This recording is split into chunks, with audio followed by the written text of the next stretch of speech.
रामनवमी को लेकर Madhya Pradesh police alert mode पे है, क्योंकि मध्य प्रदेश में हाल ही में मऊ में हिंसा हुई, खरगोन में रामनवमी के दिन ही हिंसा हो चुकी है और राजधानी भोपाल चूंकि काफी सेंसिटिव है, क्योंकि पुराने भोपाल में मुस्लिम आबादी भी ज्यादा है और जो बड़े जुलूस हैं वो पुराने भोपाल से ही गुजरते हैं।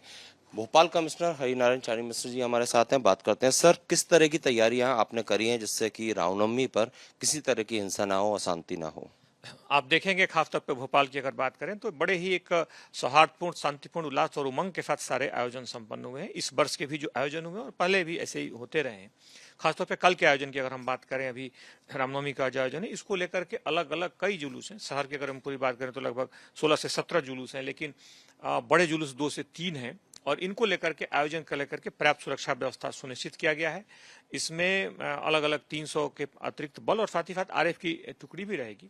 आयोजकों से इस आयोजन को लेकर के खासतौर पर सुरक्षा से जुड़े जो मुद्दे हैं, उन सारे मुद्दों पर विस्तार से चर्चा की गई है और पूरी तरह से उसी सौहार्दपूर्ण और उत्साहपूर्ण माहौल में आयोजन संपन्न होंगे, ऐसा विश्वास है। ड्रोन कैमरे से, साइबर एक्सपर्ट, सोशल मीडिया, इन सब पर भी निगरानी रखी जा रही है। सोशल मीडिया आजकल कानून व्यवस्था के लिए एक कई बार सहयोगी और कई बार चुनौती के रूप में भी सामने आती है, लेकिन सोशल मीडिया का कोई दुरुपयोग ना करे, इसको ध्यान में रखते हुए पर्याप्त व्यवस्था तो तय की ही जाती है। हमारी सोशल मीडिया मॉनिटरिंग सेल भी होती है जो लगातार इस पर नजर रखती है। सर, जो पिछले विवाद देखे हैं उसमें गाने को लेकर, क्या मस्जिद के सामने जब जुलूस गुजरता है और वहाँ गाने तेज आवाज में होते हैं तो उससे विवाद भड़कने की कोशिश शुरुआत होती है, तो ऐसे में कुछ गाने हैं क्या जो चिन्हित किए, जो ना बजाए जाएं, जिससे कि दोनों तरफ सौहार्द बना रहे?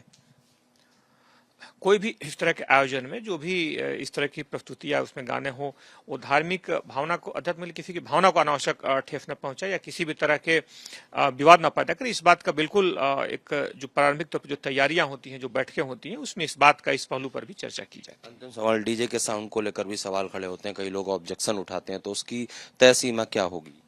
उसमें निर्धारित जो उसकी एक सीमा है उसको सुनिश्चित किया जाता है और पहले भी अगर किसी ने निर्धारित सीमा का उल्लंघन करते हुए अगर ज्यादा बड़े डीजे बनाए तो उन पर कार्रवाई भी की गई थी। बहरहाल इसमें जो भी आयोजन करता है उनसे पूर्व में चर्चा हो चुकी है और इस तरह की समस्या नहीं आएगी। क्योंकि अभी वक्फ बिल पास हुआ है, समुदाय जो है मुस्लिम समुदाय में थोड़ी नाराजगी भी है, तो एक्स्ट्रा अलर्ट तो रहना ही होगा। तो ऐसे में जो मुस्लिम समुदाय के नेता हैं या शहर काजी हैं या इन लोगों से भी एक शांति की अपील आपने की कि जब जुलूस निकले तो कोई किसी तरह की विविधा उत्पन्न ना हो?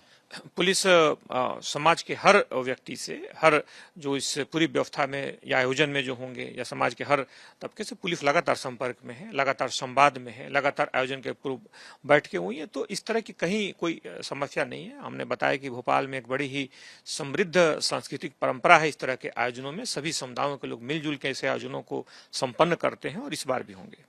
कमिश्नर साहब, साफ तौर पर इनका कहना है कि पूरी तरह से पुलिस अलर्ट है, सभी से बात कर ली गई है और पूरी उम्मीद है कि शांति से ही रामनवमी का त्योहार जो है वो मनाया जाएगा।